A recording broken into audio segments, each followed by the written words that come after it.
Alors, coucou tout le monde. Donc, j'espère que vous allez bien, que vous êtes en pleine forme, que vous avez la pêche. Donc, aujourd'hui, au travers de cette vidéo que je vais vous faire, en fait, je vais vous parler du syndrome d'adaptation générale, qui est un syndrome, donc qui est un phénomène, enfin un phénomène physiologique qui est super important au niveau du corps et justement, en fait, pour avoir de meilleurs résultats, que ce soit au niveau de l'activité physique que de l'activité personnelle, professionnelle, parce que justement, ça parle des temps d'effort, des temps de récupération, et justement pour ne pas tomber dans l'épuisement quand on tourne trop en boucle, qu'on en fait extrêmement beaucoup. Voilà, donc je vais vous partager sur mon écran là, donc je suis sur Zoom, je vais pouvoir vous partager un petit schéma que je vais vous expliquer. On va y aller. Allez, c'est parti. Donc, partage d'écran, c'est là, hop, voilà, nickel.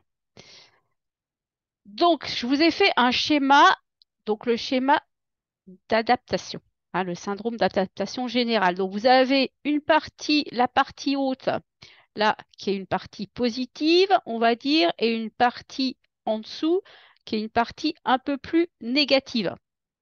Donc, entre guillemets, d'accord? Parce que c'est nécessaire justement pour pouvoir avoir cet effet d'adaptation.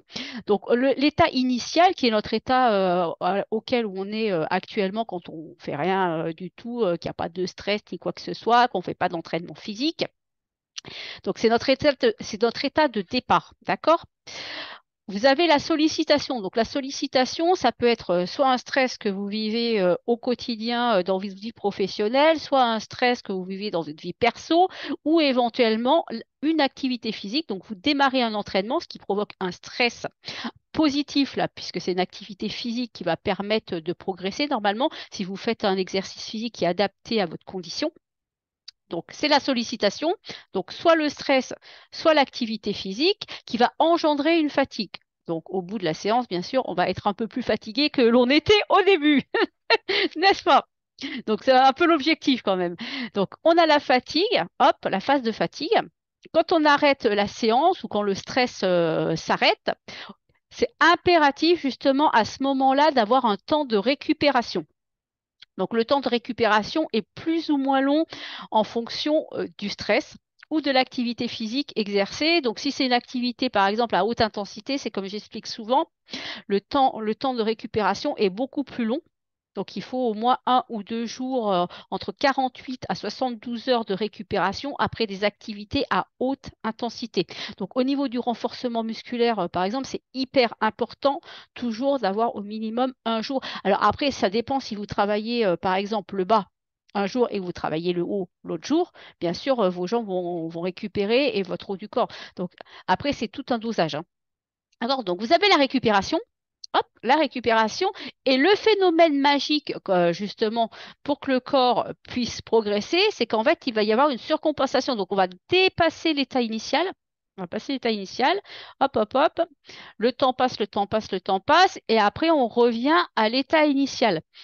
Donc ça, en fait, ce phénomène de surcompensation, qui ici, en fait, il permet justement de s'adapter au stress et que le corps, quand un stress représente le même type de stress, on puisse mieux réagir, hein. Donc, par exemple, par rapport à l'activité physique, bah, justement, ça permet en fait de progresser au niveau de l'activité physique et d'améliorer sa condition physique, ses qualités physiques qui sont très importantes justement pour être plus en forme, pour avoir la pêche.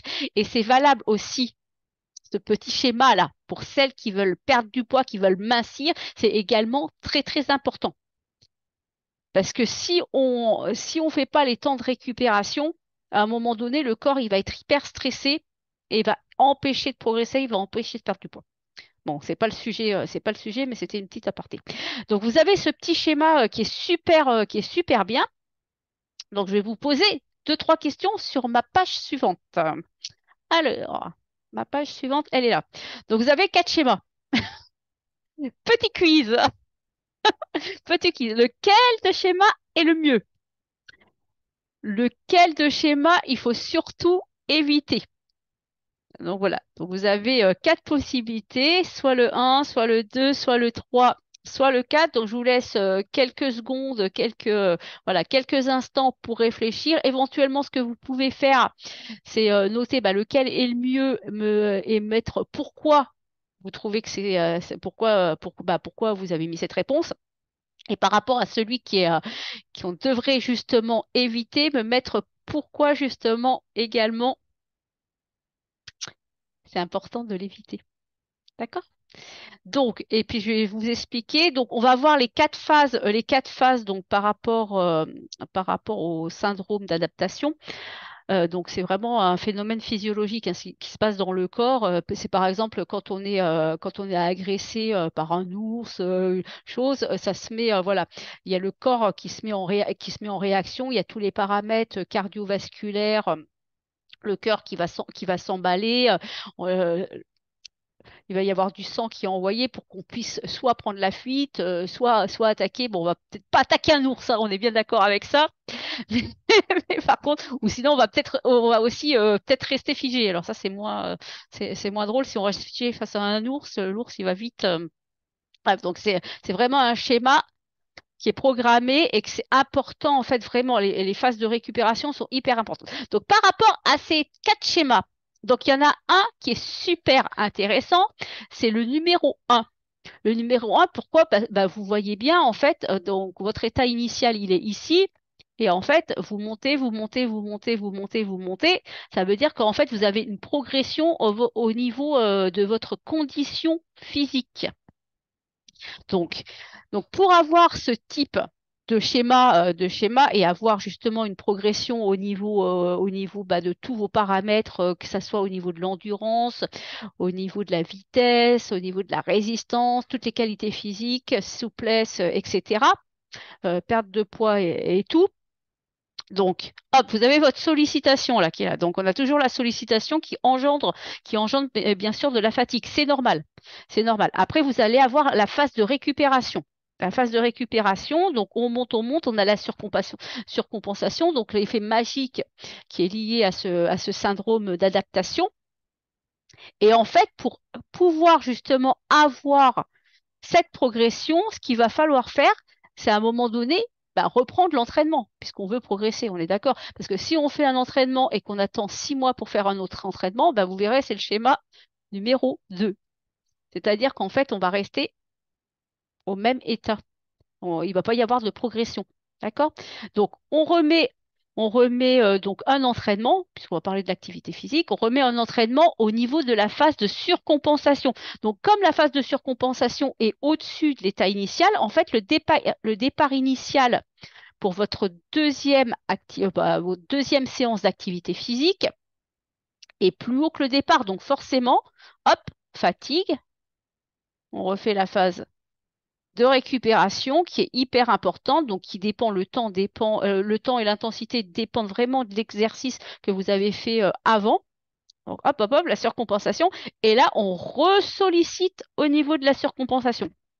Donc ça, c'est très, très important. Donc ce que je veux dire par ce schéma, c'est que c'est un bloc d'effort, un bloc de récupération qui sont indispensables. Et c'est souvent pendant la phase de récupération qu'on va avoir, pour ceux qui veulent prendre un peu de tonicité, un peu de masse musculaire, c'est pendant cette phase que le muscle se reconstruit, qu'on régénère les réserves de glycogène pour avoir la pêche, pour pouvoir refaire un effort derrière. Donc c'est vraiment très très important. Donc c'est le schéma numéro un qui est le mieux, hein. Donc on a vraiment une progression. Le schéma le moins, donc qu'il faut absolument éviter, alors, vraiment, absolument éviter, parce qu'en fait, ça veut dire que vous êtes en épuisement physique, donc surentraînement si vous faites de l'activité physique ou autre. Et si aussi au niveau professionnel, au niveau mental, ça va être un burn-out. Donc, c'est le numéro 3. Donc, le numéro 3, pourquoi? Pourquoi? Vous avez toujours votre état initial là, qui est là avec votre petite flèche. D'accord? Donc, vous allez avoir votre stress ou votre activité physique qui va engendrer de la fatigue. Donc, c'est normal, hein, voilà, on fait ça justement pour s'améliorer, hein, on est bien d'accord.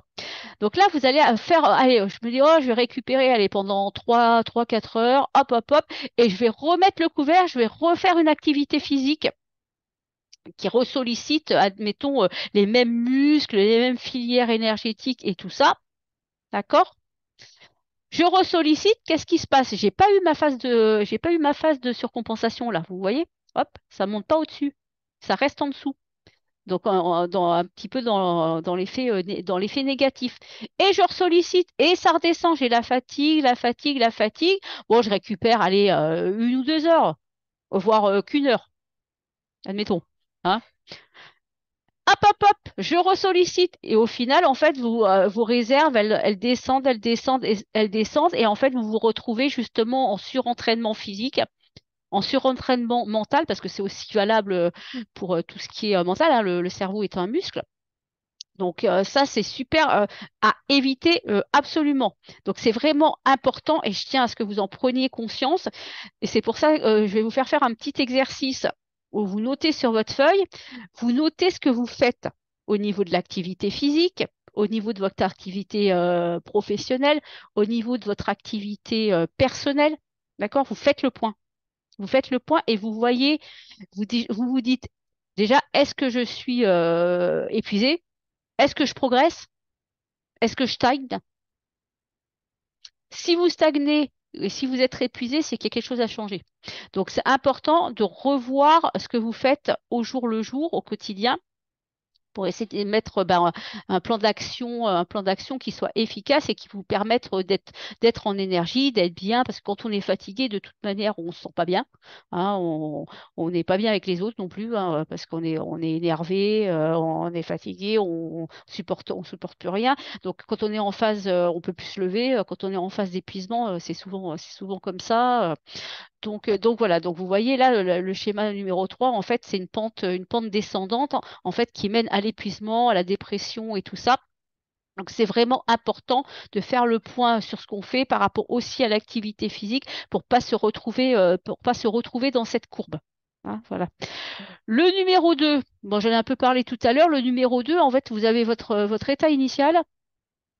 Et au final, donc vous faites votre entraînement, vous laissez la surcompensation se passer, sauf qu'en fait, ça redescend, ça redescend, ça redescend, vous attendez beaucoup trop, trop, trop, trop longtemps pour vous réentraîner. Donc en fait, l'entraînement n'a aucun effet sur vos qualités physiques, vous n'avez aucune progression et vous vous retrouvez toujours au même état. Donc en fait, c'est quand on espace beaucoup trop les entraînements. C'est pour ça que c'est important, en fait, au niveau de la régularité. On conseille 2 à 3 fois par semaine. Alors après, tout dépend si vous débutez, si vous êtes sportif régulier. Après, tout est question en fonction de ça. D'accord? Et le numéro 4, donc là, vous avez, donc ça, c'est les entraîneurs pour les sportifs de haut niveau. Il y a une technique qui vise à faire donc un épuisement sur une durée très courte pour avoir une super, super compensation. Mais donc, la récupération est beaucoup, beaucoup plus longue. Donc, ça, c'est à faire très, très modérément et accompagné par quelqu'un. Donc, voilà par rapport à ça. Donc, ce qui est important, c'est vraiment la régularité de l'entraînement, la régularité, l'intensité qu'on met dans l'entraînement, c'est aussi important parce que c'est ce qui va permettre, si vous êtes sous un seuil d'intensité qui ne permet pas de progresser, c'est pareil, vous allez toujours stagner. Par contre, si vous êtes trop, ben, il va falloir des phases beaucoup plus longues de récupération ou sinon vous allez vous retrouver dans le schéma numéro 3, n'est-ce pas? Donc, si vous avez des questions par rapport à ça, n'hésitez pas, mettez-les moi en commentaire, soit sur Facebook. Je vous mettrai la vidéo donc sur Facebook. Et on va voir donc les 4 phases. Donc, on les a déjà un petit peu vues, mais on va les revoir. Donc, vous avez la phase d'entraînement. Donc, on va parler d'entraînement parce qu'on est dans le sport. On ne va pas parler spécialement de stress, mais ça, c'est valable aussi pour un stress. Si vous avez un stress au niveau professionnel, il va falloir un temps d'adaptation, un temps de récupération pour revenir à l'état normal. On le voit au niveau cardio, on le voit au niveau cardiovasculaire, hein, le cœur, il commence à poum, poum, poum, poum, poum, et il met après du temps Donc après, il y a des méthodes pour revenir, pour s'aider, par exemple la cohérence cardiaque, des choses comme ça. Mais donc, vous avez la première phase, donc la phase qui engendre de la fatigue, donc le stress ou l'entraînement physique. Et après, la deuxième, donc vous avez la phase de récupération. de récupération. Et donc, comme je le disais tout à l'heure, soit si vous êtes sur une intensité faible, vous allez pouvoir récupérer plus rapidement. Par contre, si c'est quelque chose d'intense, il va falloir mettre des phases de récupération beaucoup plus longues pour laisser voilà, votre corps le temps de récupérer. D'accord? Ensuite, ben, vous avez la surcompensation et c'est vraiment à ce niveau-là qu'il va falloir répéter l'exercice pour pouvoir monter et progresser et améliorer toutes les capacités physiques, mentales et tout ça, et pour se sentir bien dans son corps et dans sa tête. Donc, je l'ai marqué bien en dessous pour augmenter les performances. C'est pendant la période de surcompensation qu'il faut replacer une nouvelle séance. D'accord? Donc, si vous attendez trop longtemps, bah, vous avez vu, c'est le troisième schéma. Le troisième schéma, bah, le corps, il se désadapte et en fait, c'est comme si vous n'aviez rien fait. Donc, c'est vrai que si vous faites des séances que ponctuellement, au niveau de l'énergie, au niveau de la fatigue et tout ça, vous n'aurez quasiment aucun effet. Et donc pour tout ce qui est fatigue, on en reparlera dans une autre vidéo. Ce qui est important également, c'est vraiment de travailler son système cardiovasculaire. Donc je reviendrai dessus. J'en ai un petit peu parlé dans quelques posts. Mais le système cardiovasculaire, c'est le premier fournisseur d'énergie, hein, avec le cœur, les vaisseaux et tout ça, parce que ça transmet l'oxygène au muscle, ça transmet tous les nutriments au corps pour l'exercice, bah, pour pratiquer ses activités quotidiennes et tout ça, également au niveau du cerveau. Donc c'est pareil, hein, le cœur est connecté au cerveau, le cerveau est connecté au cœur. Donc ça, on en reparlera sur une autre vidéo. Donc si vous avez des petites questions voilà, par rapport à vous, bah, vous me les posez sur Facebook. Je vous souhaite une très très belle journée. Venez vous entraîner. Bye bye.